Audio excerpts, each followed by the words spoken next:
David Palencia was only 12 years old when a tree fell on him and fractured his spine right here at Chula Vista Middle School.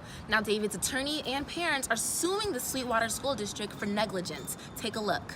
Right over my shoulder is Mexico, and we're really at the epicenter of where thousands of Border Patrol agents play a game of cat and mouse with drug smugglers and undocumented immigrants, all trying to get into the United States. 3 cars were involved in this crash. As you can see, the tow trucks are now cleaning up the scene.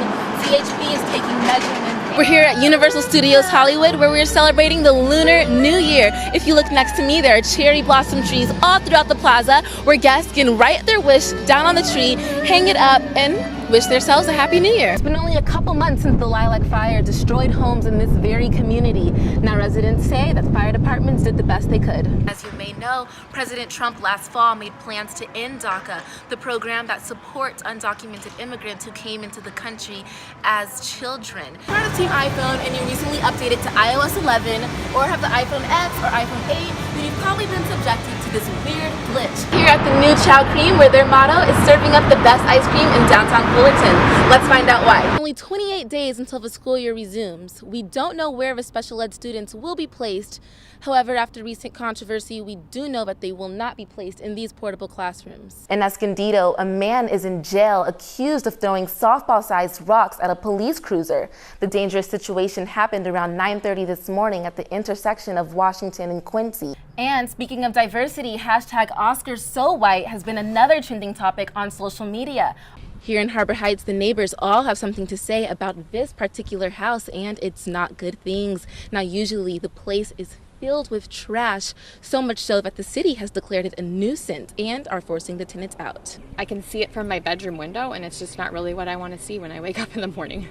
The former owner of this house died in 2012. One of her sons and his friends moved in shortly after her death, and since then, piles of trash started to grow. Over the years, things got worse. Furniture, appliances, and trash inside and outside the house created safety hazards, causing neighbors to complain. Adam Eve has lived across the street for years and says it has been an ongoing problem. It's a bit of sadness. He's a good guy, so I feel for him, but I also feel that relief that maybe this is finally over with. I finally don't have to walk out my front door and see piles of garbage. With Harbor Heights being a family-friendly neighborhood, it was normal for residents to start feeling a bit uneasy. So, I have kids. There's a lot of kids in this neighborhood, and you like to know your neighbors and know your kids are safe to play outside, and it was one of those things where we're never sure who was there, and odd hours, and you'd hear yelling at night. According to the city's chief deputy attorney, the bathroom sinks drained into buckets and leaks created mold throughout the structure. It even started to attract rodents. One neighbor reported trapping 14 rats in his garage. 3 others drowned in his pool. Adam says the neighbors have tried to help the son that currently lives here. My understanding is that he just doesn't want that sort of thing. The city attorney's office ordered the tenants vacate their property within 72 hours or face arrest for trespassing. I don't know where he's going to go. I sure hope they set him up with something good. The city says that they will recover the rehab and cleanup costs from the owner. Reporting with NBC7, this is Tyrah Majors. David Palencia was only 12 years old when a tree fell on him and fractured his spine right here at Chula Vista Middle School. Now David's attorney and parents are suing the Sweetwater School District for negligence. Take a look. I'm just on the ground. I hear people screaming in the background. I was scared. I didn't know what happened. That's what David remembers today, 1 year after a tree fell on him. It was a windy, rainy winter day.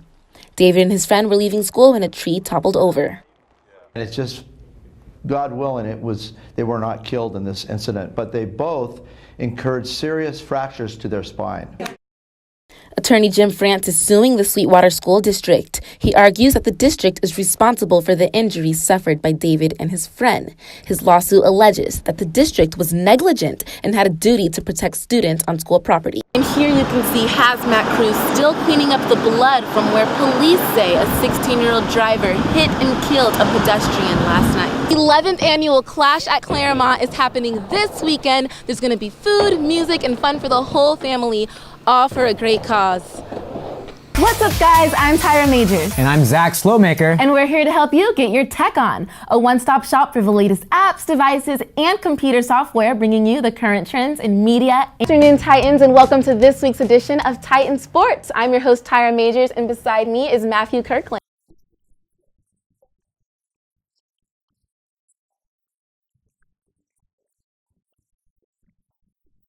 Basketball now looks forward to the Big West tournament. They still had business to take care of in their last few games of conference play. Move over ice cream trucks. The library on wheels has taken over.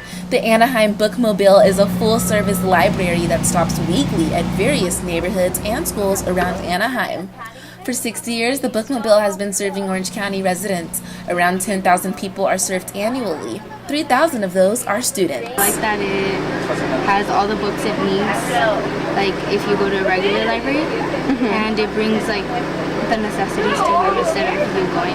The Bookmobile has materials for people of all ages, books, movies, encyclopedias, fun for the whole family. The Bookmobile is especially helpful to families who don't have access to an actual library or transportation. The Bookmobile is an awesome resource for kids in all our neighborhoods in Anaheim. They might not be able to get to one of our libraries, and this brings the library right to them. So it's a really great opportunity for kids to get books and videos and magazines and interact with our staff on a weekly basis. At each Bookmobile stop, the librarian will provide a hands-on activity for the kids to engage in. Today, the kids are learning about fossils, an effort to promote STEM research. Most schools, unfortunately, they do not have a school library anymore. Or if they do have a school library, they're totally outdated. They get a total of $500 a year from the school libraries to buy new materials. The Bookmobile is home to more than 6,000 materials.